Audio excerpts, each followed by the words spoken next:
Hey there, guys, it's Tim, and my message this morning for you comes from my car as I'm about to head into work on this fine Labor Day. I hope you guys are having a great weekend and enjoying the holiday today.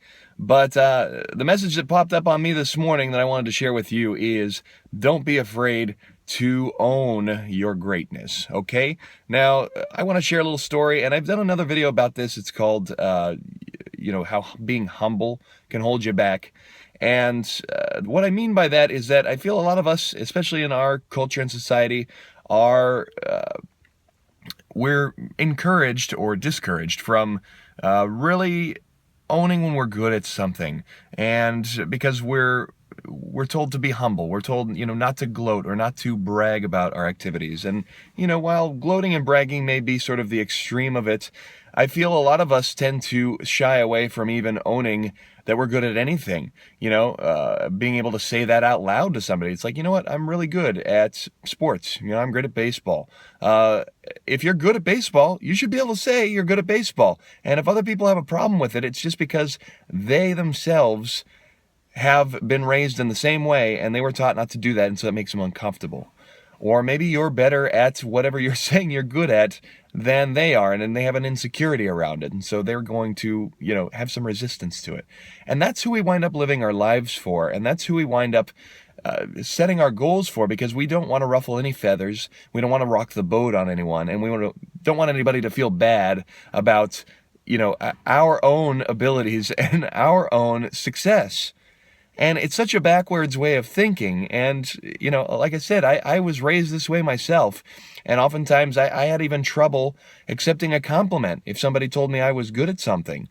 I was a wrestler for many years, and I won a lot of tournaments. I was by most people's standards a very good wrestler.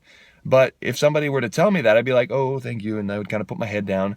And that sort of thinking and mentality really permeated everything that I did. And so it made it hard for me to even acknowledge to myself when I was good at something.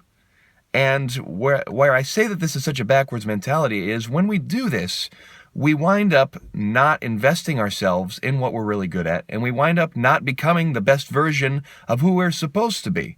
We were all born with innate talents. There are certain things that come naturally to us. There are certain things that we have proclivities towards and that we have interests in. You may be a great entrepreneur. You may be a great business person. And your destiny may be to teach other people how to become great business people. But if you don't acknowledge that you're good as an entrepreneur, you don't acknowledge that you're a good business person, and you don't invest yourself in that with confidence that you are good and that you're going to become better, that you're going to become one of the best, then you're never going to reach the potential that you have, and so you're not going to influence the people that you're supposed to influence. You could be teaching a lot of other people how to become great entrepreneurs as well, and those people need you to be the best at what you do for them to be able to succeed. But because you're not investing in yourself, you're not going to become that person. Think about it from another standpoint.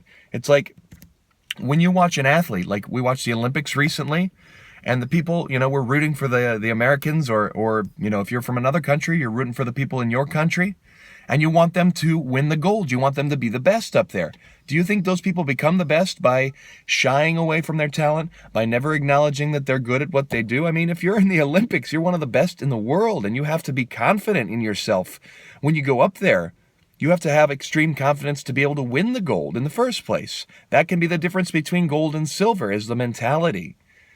And so I say all this to say that nobody benefits from you playing small. No, the world loses out when you play it humble, you play it safe, you play yourself down so that you don't ruffle any feathers, you don't upset anybody else, you don't invest yourself in your own talents because, you're afraid to even acknowledge that you have them.